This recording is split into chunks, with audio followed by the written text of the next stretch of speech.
नमस्कार, देवभूमि समाचार में आप सभी का स्वागत है। मैं हूं आपके साथ रक्षंदा खान। आगे आप मेरे साथ देखेंगे उत्तराखंड की तमाम छोटी बड़ी खबरें विस्तार से, लेकिन उससे पहले नजर डालते हैं इस वक्त की हेडलाइंस पर। यूसीसी को लेकर कांग्रेस उठा रही सरकार की मंशा पर सवाल। भाजपा विधायक विनोद चमोली ने कांग्रेस को मुस्लिम लीग पार्टी दिया करार। कांग्रेस ने भी बीजेपी को पढ़ाया ज्ञान का पाठ। उत्तराखंड पहुंचे उद्योगपति मुकेश अंबानी ने आज सुबह किए बद्रीनाथ और केदारनाथ धाम में दर्शन। दोनों धामों में दान किए 5 करोड़ रुपए।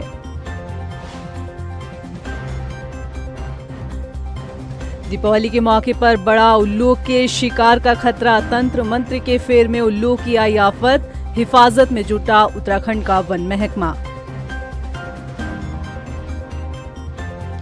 हल्द्वानी में सड़कों के चौड़ीकरण का काम हुआ तेज। सड़क किनारे अवैध अतिक्रमण को किया गया चिन्हित। जल्द होगी ध्वस्तीकरण की कार्रवाई। हेडलाइंस के बाद बुलेटिन में खबरें विस्तार से, और बात सबसे पहले कर लेते हैं यूसीसी की।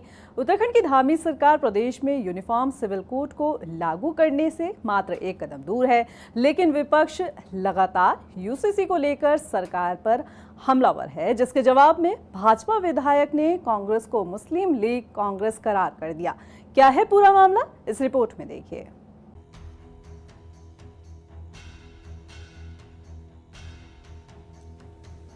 उत्तराखंड में धामी सरकार जल्द ही यूनिफॉर्म सिविल कोड लागू करने जा रही है, क्योंकि यूसीसी को लेकर सरकार की तरफ से लगभग सभी तैयारियां पूरी हो चुकी है। सरकार को यूसीसी नियमावली का ड्राफ्ट भी सौंप दिया गया है। अब सिर्फ यूनिफॉर्म सिविल कोड लागू करने की तारीख का ऐलान होना बाकी है, लेकिन यूसीसी को लेकर कांग्रेस लगातार सवाल उठा रही है, कभी सरकार की मंशा पर तो कभी इस कानून को लेकर, जिसके जवाब में अब बीजेपी विधायक विनोद चमोली का पलटवार सामने आया है। उन्होंने कहा कि तुष्टीकरण की राजनीति कर रही कांग्रेस का नाम अब बदलकर मुस्लिम लीग कांग्रेस रख देना चाहिए।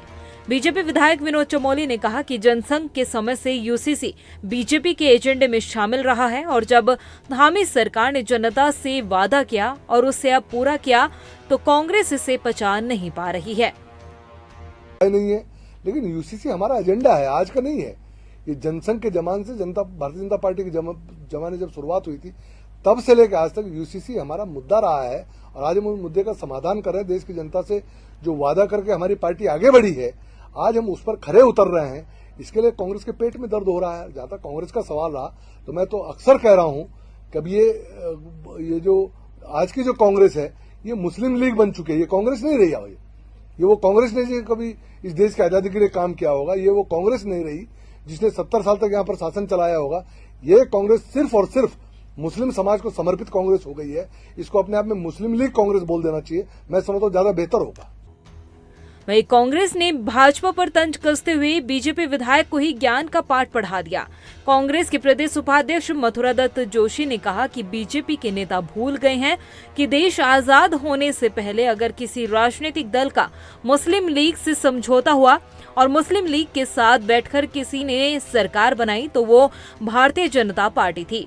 कांग्रेस ने हमेशा सर्वधर्म की बात की है, सारे धर्मों को एक साथ लेकर चला है। देखिए, शायद भाजपा को नेताओं को पता नहीं है कि देश को आज़ाद होने से पहले अगर किसी राजनीतिक दल का मुस्लिम लीग से समझौता हुआ और मुस्लिम लीग के साथ बैठकर किसी ने सरकार बनाई तो भारतीय जनता पार्टी थी। तत्कालीन इनकी हिंदू महासभा होती थी। 1937 में बंगाल में और पाकिस्तान में दोनों जगह हिंदू महासभा ने मिलकर सरकारें बनाई हैं। शायद मुझे लगता है विनोद चमोली जी को ज्ञान नहीं है, उनको इस बात का ध्यान रखना चाहिए। और कांग्रेस ने हमेशा सर्वधर्म समभाव की बात कही है, हिंदू मुस्लिम सिख ईसाई की बात की है, सबके कल्याण की बात की है, सबको साथ लेकर चलने की बात कही है, और आज भी हम वही काम कर रहे हैं। हमारे लिए सब एक समान है। उत्तराखंड में यूसीसी की घोषणा के बाद से ही सवाल उठते रहे हैं। कांग्रेस सत्ता पक्ष को घेरती रही है, लेकिन अब मसला हिंदू मुस्लिम के लिहाज से तूल पकड़ता दिखाई दे रहा है। ऐसे में अब देखना ये होगा कि इस मामले को सियासी दल क्या रूप देंगे। क्या कांग्रेस यूसीसी को लेकर संतुष्ट नजर आएगी या फिर बीजेपी को यूं ही सवालों के घेरे में घेरा जाएगा।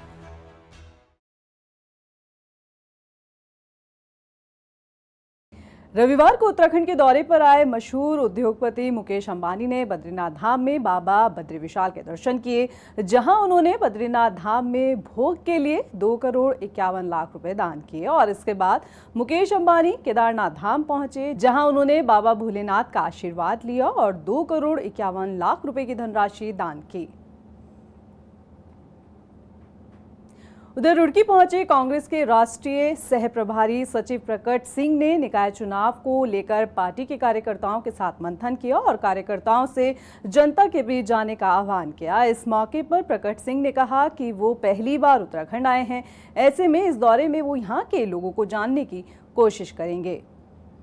मेरी पहली मीटिंग है और मैं सबसे पहले तो आपका धन्यवाद करता हूं और जिला कांग्रेस कमेटी का धन्यवाद करता हूं और जितने लीडर्स हैं, क्योंकि मेरा काम सिर्फ कोऑर्डिनेशन का है और हम इसमें बेहतर कोऑर्डिनेट करके एक टीम बना के आगे बढ़ेंगे और जो भी आने वाले समय में चुनौतियां होगी उसका अच्छी तरह सामना करेंगे।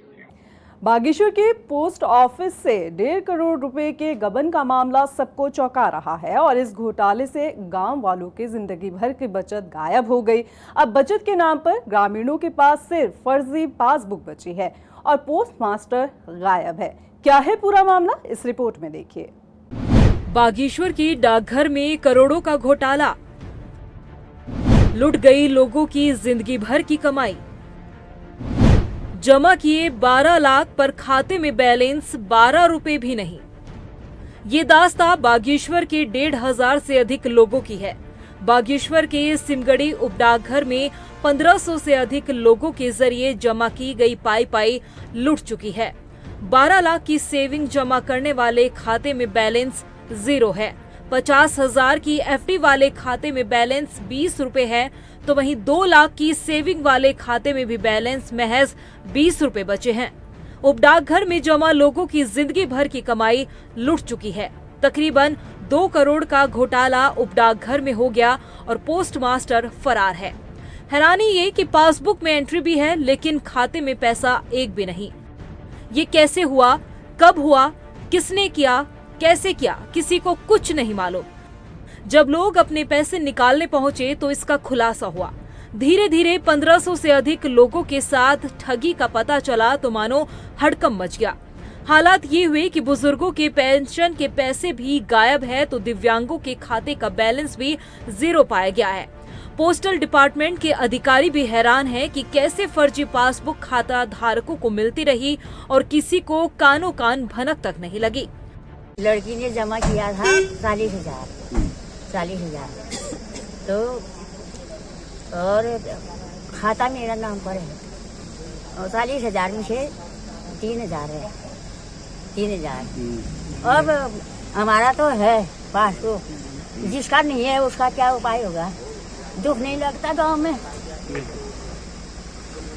और की लड़की ने जो जीने पे छोड़ दी, उसे बर्तन वाला फिर घर लाई, फिर मेरे को दिया, मैंने अपने पासबुक में रखा। 3,000 रख रखा है। उम्मीद के साथ तो आए हैं सभी गांव वाले, अभी पूरा गांव तो आया नहीं है, गाड़ियों के हिसाब से आए हैं कि 2-3 गाड़ियां यहाँ पर आई हैं और हमारे गांव में लगभग सभी का जो है पोस्ट ऑफिस में खाता था और अभी कुछ लोगों ने तो चेक करा लिया है, कुछ लोगों का अभी चेक होना बाकी है। जहाँ तक है सभी लोगों का खाते में पैसा नील बता रहे हैं और कुछ लोगों का जैसे मान लो 50,000 की एफडी है तो उसमें किसी का 10 रुपये बता रहे हैं, किसी का 500 रुपये, इस टाइप से बता रहे हैं। तो तब जाके हम यहाँ डीएम कार्यालय में अभी आए हैं ज्ञापन देने के लिए। 50,000 वो उसमें उस एफडी में वहाँ का कोई रिकॉर्ड नहीं है, पासबुक ही बोला फर्जी है और इस टाइम है सिमगड़ी पोस्ट ऑफिस की मोहर है, पासबुक वो है और कमेटी देवी में मैं गया था, बोला आपका यहाँ पर रिकॉर्ड ही नहीं और वो पूरा पैसा में से कुछ भी नहीं है। 3 खातों में मेरा 10 रुपया से। सालों से ये खेल खेला जाता रहा लेकिन ना तो किसी खाता धारक को और ना ही किसी अधिकारी को इसके बारे में पता चल पाया।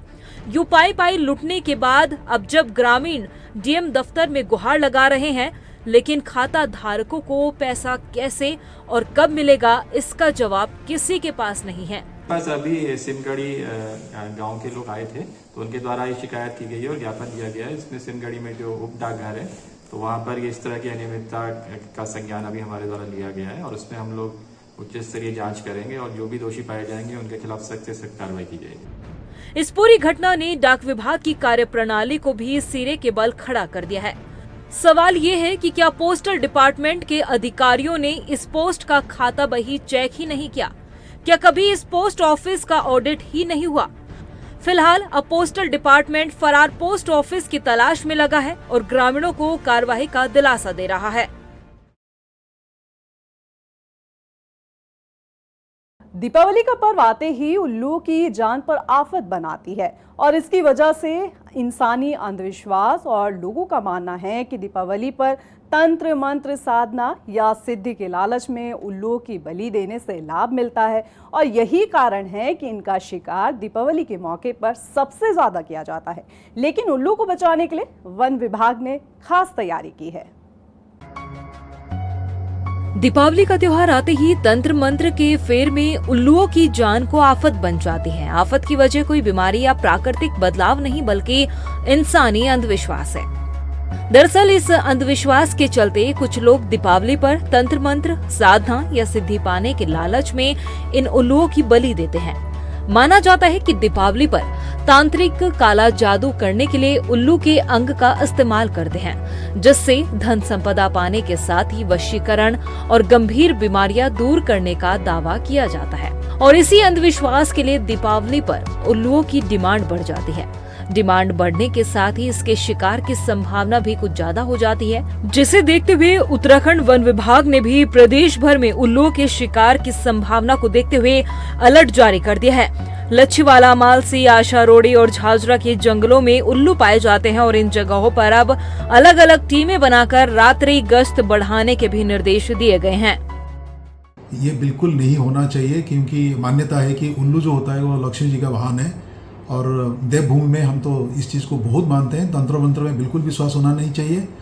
लेकिन फॉरेस्ट ऑफिसर होने के नाते मैं पूरा उत्तराखंड में अभी सभी को अलर्ट कर दिया है कि उल्लू प्रजाति के ऊपर विशेषकर हमारा निगरानी रहेगा। सभी लोगों ने आसपास का जो गांव होंगे उनको मन में ये चीज़ें लाना पड़ेगा कि ये गलत चीज़ है। ये शेड्यूल 1 बर्ड है। वाइल्ड लाइफ एक्ट के अंदर इसको बहुत सुरक्षा मिला है और किसी प्रकार का कोई अपराध होता है तो उसके लिए बहुत बड़ा दंड का प्राविधान भी है। हम नहीं चाहते हैं कि कोई इस चीज़ में अपने आप को देखना चाहें। हम चाहते हैं कि दिवाली के टाइम पे हमारा साथी है, हमारा फॉरेस्ट का डिफरेंट स्टाफ है, फॉरेस्ट गार्ड से लेके हमारा DFO साहब तक, उन सभी ने अभी अलर्ट मोड में आ चुके हैं। मान्यता है कि तंत्र पूजन में उल्लू का उपयोग होने से मां लक्ष्मी की कृपा होती है, जिसके कारण इसके शिकार की आशंका बढ़ जाती है। एक उल्लू की कीमत 20,000 रुपए से 1 लाख रुपए तक होती है। तांत्रिक उल्लुओं की बलि देकर इनके नाखून, चोंच, पंख और आंखों का इस्तेमाल तंत्र विद्या के जरिए लोगों की समस्या का पल भर में उपाय करने का दावा करते हैं और इसी अंधविश्वास में लोग फंस जाते हैं। लेकिन यहाँ सवाल ये रह जाता है कि क्या वाकई तंत्र मंत्र और धन संपदा बढ़ाने के नाम पर दीपावली पर उल्लू का शिकार होने से मां लक्ष्मी क्या सच में खुश होती हैं या सिर्फ पैसा कमाने का एक जरिया है? हल्द्वानी में सड़क और चौराहों पर चौड़ीकरण का काम चल रहा है। जानकारी के मुताबिक नरीमन चौराहे से काठगोदाम पुल तक सड़क को चौड़ा किया जा रहा है, लिहाजा सड़क का सर्वे किया जा रहा है। रविवार को NHAI के अधिकारियों के साथ ही सिटी मजिस्ट्रेट और SDM ने स्थलीय निरीक्षण किया। इस दौरान सड़क किनारे अवैध अतिक्रमण को भी चिन्हित किया गया, जिसे जल्द ही ध्वस्त किया जाएगा। देखिए, नारीमन चौराहे से लेके जो हमारा रेलवे स्टेशन है उस पर वाइडनिंग का कार्य लगभग हमारा प्रगति पे है और पूर्ण होने की स्थिति में है। नारीमन चौराहे से जो गोला पुल का क्षेत्र है जो NHAI के अधीन है, NHAI के अधिकारियों ने अनुरोध किया था, उसी के क्रम में आज राजस्व विभाग और उनकी टीम के साथ यहाँ पर निरीक्षण किया जा रहा है। अभी चूँकि प्राइमरी सर्वे है, इसको वाइड करने के लिए विचार विमर्श किया जा रहा है कि इसमें NHAI के स्तर से क्या कार्रवाई होनी है। उसी क्रम में ये आज प्राइमरी सर्वे किया जा रहा है। टिहरी जनपद के भिलंगना विकासखंड के हिंदवा पार्टी में आदमखोर गुलदार की वजह से लोग दहशत में हैं। आपको बता दें कि बीते दिन 13 साल की बच्ची को आदमखोर गुलदार ने अपना निवाला बनाया। घटना के बाद से क्षेत्र में दहशत का माहौल है और क्षेत्र में ग्रामीण वन विभाग और प्रशासन पर लापरवाही का आरोप लगा रहे हैं। वहीं ग्रामीणों ने बच्ची का शव मौके से उठाने से इनकार कर दिया। ग्रामीणों की मांग है कि जब तक आदमखोर गुलदार को पकड़ लिया नहीं जाता तब तक पीड़ित परिवार शव को नहीं उठाएगा। वही बता दें कि ग्रामीणों ने पीड़ित परिवार को उचित मुआवजा देने की भी मांग की है। बोलना आजकल देखो लगातार 3-3.5 महीने हो गए, अभी तीसरी बच्चे को यहाँ पे निवाला बनाया आदमखोर बाग ने। अब इस तरह की घटनाएं घट रही है, लोगों में भयंकर दहशत है, गांव में ऐसे लोग डरे हुए हैं। आप देख रहे हो कि वन विभाग कम से कम 3.5 महीने गश्त कर रहा है यहाँ पे, लेकिन वो अभी तक सफल नहीं हो पाए उस गुलदार को मारने में। और मेरे हिसाब से तो ये उनकी बिल्कुल नाकामी है समझो, क्योंकि उनके लिए भी ये है कि 3 जो मौत हुई है उसके जिम्मेदार कौन है, इसका कोई जवाब उनके पास है नहीं। अब वो बार बार आ रहे हैं, उनको आदत पड़ गई है कि आओ ये चेक दो और ये जो भी जरा सामग्री दे रहे हैं वो जो कुछ कर रहे हैं उनकी मदद से, बस यही है उनका एक वो हो गया कि बस ऐसे करना। माँ क्या होती है? वो इस दुनिया की सबसे हिम्मत वाली औरत होती है जो अपने बच्चों को पालने के लिए अपना दर्द भुलाकर हर परिस्थिति से लड़ती है और समाज को जवाब देती है कि औरत पीछे नहीं है। आज आपको रुड़की की नई बस्ती सुनहरा की रहने वाली एक ऐसी ही माँ की दास्तां दिखाने जा रहे हैं जो अपने बच्चों को पालने के लिए शहर की सड़कों पर ई-रिक्शा चला रही है, वो भी किराए पर लेकर। ये नीलम है। शायद आप में से कई लोगों ने इन्हें रुड़की की सड़कों पर ई-रिक्शा चलाता देखा हो। कुछ लोग ऐसे भी होंगे जिन्होंने नीलम के रिक्शे में सफर किया हो। तब आपने खुद से जरूर कहा होगा कि आज महिला पीछे नहीं है। लेकिन ई-रिक्शा चलाना एक माँ के संघर्ष का हिस्सा है। दरअसल नीलम 3 बच्चों की माँ है जो रुड़की की नई बस्ती सुनहरा में रहती है। अपने बच्चों का पेट पालने के लिए एक पिता की जिम्मेदारी को बखूबी निभा रही हैं। बता दें कि कोरोना महामारी के दौरान दिल का दौरा पड़ने से नीलम के पति का निधन हो गया था, जिसके बाद परिवार की पूरी जिम्मेदारी उसके ऊपर आ गई। शुरुआती दिनों में घर में रखी जमा पूंजी से गुजारा हुआ, लेकिन वक्त के साथ पैसों की तंगी बढ़ती चली गई, जिसके बाद नीलम ने घर के बाहर निकलकर लोगों के घरों में काम किया, लेकिन वहां से मिलने वाली तनख्वाह से परिवार की जरूरतों को पूरा कर पाना नाकाफी था। मदद की गुहार लगाई, कुछ फायदा नहीं हुआ, जिसके बाद नीलम 300 रुपए हर दिन किराए के हिसाब से अब रिक्शा चलाती है। नीलम बताती है कि दिन भर 600 से 700 रुपए कमा लेती हैं, जिससे परिवार का खर्चा भी चल जाता है और कुछ पैसे बच भी जाते हैं। नीलम नाम है, नई बस्ती सुनहरा। बच्चे पालने के लिए बस गरीबी में क्या मजबूरी होती है, यही होती है, पेट के लिए सब कुछ करना पड़ता है। लेकिन हमने सबके लिए सबके पास गए हैं, विधायक के भी सारी जगह गए हैं, लेकिन हमारी किसी ने मदद नहीं की। सब कुछ आता है, आदमी परेशान करते हैं, थोड़ा जिगजिगबाजी सारी कुछ होता है, सारा कुछ होता है, लेकिन हम फिर भी झेल लेते हैं। 3 साल हो गए, लॉकडाउन में अटैक से हुई थी। उसी समय से नहीं, पहले झाड़ू पोछा भी करती थी, खाना बनाती थी, सारा कुछ करती थी, लेकिन जब किसी ने कुछ नहीं हुआ तो फिर मैंने रिक्शा ही शुरू करी है चलानी। 3 बच्चे हैं, 2 बेटे हैं, 1 लड़की है। आज नीलम अपने संघर्ष की कहानी से दूसरी महिलाओं को प्रेरणा दे रही है। वो कह रही है कि हर रात के बाद सवेरा होता है। नीलम को उम्मीद है कि जिस दिन उसके बच्चे किसी मुकाम पर होंगे, उस दिन उसकी ये मेहनत पूरी हो जाएगी। रुड़की से अरशद हुसैन के साथ ब्यूरो रिपोर्ट। उधर पौड़ी में व्यापार सभा की पहल पर रामलीला ग्राउंड में संडे मार्केट की शुरुआत की गई। विधायक राजकुमार पोरी ने रिबन काटकर संडे मार्केट का शुभारंभ किया। बता दें कि इस बाजार में रोजमर्रा से जुड़ी सभी चीजें उपलब्ध है, जो किफायती दाम पर लोगों को मिल रही है। ये बहुत बड़ा और ऐतिहासिक कदम व्यापारिक संगठन के द्वारा यहाँ पर लिया गया है और ये बहुत महत्वपूर्ण एक पौड़ी के लिए कार्यक्रम बना है। और वास्तव में इस तरह का ये जो छोटे छोटे कार्यक्रम हैं, इनके माध्यम से हमारे लोगों को जो है बहुत अच्छा एक प्लेटफॉर्म मिलेगा, ताकि वो हम अपने जो घरेलू उत्पाद भी हैं और अपने दुकानों के जो सामान हमारे पास रुक जाते हैं, तो उनको भी निकालने का एक अवसर मिलता है और सस्ते दामों पर लोगों को अच्छा सामान मिलने का एक प्लेटफॉर्म सभी को मिल जाता है।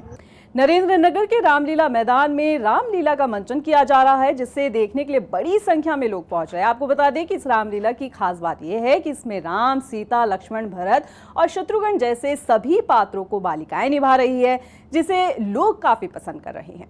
हमारा एक ही उद्देश्य है कि समस्त जनमानस के अंदर प्रभु राम के जीवन से सीख लेते हुए उनके चारित्रिक जीवन को अपने जीवन में ढालते हुए एक मर्यादा का जीवन जिए और एक दूसरे के साथ प्रेम प्यार की भावना से ओतप्रोत होते हुए एक दूसरे का सहयोग करें। यही हमारी सोच है और यही इस संस्कृति का उद्देश्य भी है। मेरा नाम हिमांशी भंडारी है और मैं रामलीला में सीता का पाठ खेल रही हूँ। ये यहाँ नरेंद्र नगर की 66वीं रामलीला है, जिसमें सभी मुख्य किरदार लड़कियाँ ही निभा रही हैं। और हमारी रामलीला का मैसेज यह है कि सभी को श्री राम जी की तरह संवेदनशील रहना चाहिए। इस बुलेटिन में इतना ही। मुझे दे इजाजत। लेके चलते चलते नजर डालते इस वक्त की हेडलाइंस पर। नमस्कार। यूसीसी को लेकर कांग्रेस उठा रही सरकार की मंशा पर सवाल। भाजपा विधायक विनोद चमोली ने कांग्रेस को मुस्लिम लीग पार्टी दिया करार। कांग्रेस ने भी बीजेपी को पढ़ाया ज्ञान का पाठ। उत्तराखंड पहुंचे उद्योगपति मुकेश अंबानी ने आज सुबह किए बद्रीनाथ और केदारनाथ धाम में दर्शन। दोनों धामों में दान किए 5 करोड़ रुपए।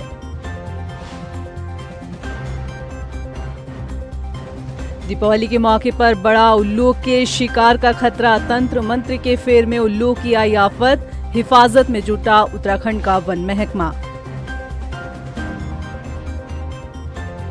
हल्द्वानी में सड़कों के चौड़ीकरण का काम हुआ तेज। सड़क किनारे अवैध अतिक्रमण को किया गया चिन्हित। जल्द होगी ध्वस्तीकरण की कार्रवाई।